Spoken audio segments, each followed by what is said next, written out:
Hello guys, हमारे महनियारा पे हमारी चैनल पे आने के लिए खूब खूब धन्यवाद। ये शमशान हमारे गांव का। वो ये हमारा डैम है, वो मालन डैम है। और झींडा के ऊपर से जा रहा है अभी, और हमें उसके नीचे है, और हमें अभी चढ़ाने पानी वाले बहुत हैं। आया है, पानी बहुत सोतड़ा है, पड़ दीदा है। और मच्छी चले जाएंगी हाँ। अभी डैम के पाछड़, हाँ। और हम फिर जाएंगे चलने। कोई जगह नहीं हुई।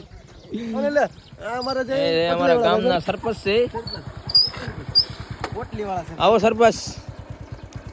पोटली वाला से केम છે? ये जगह डाकू है। हां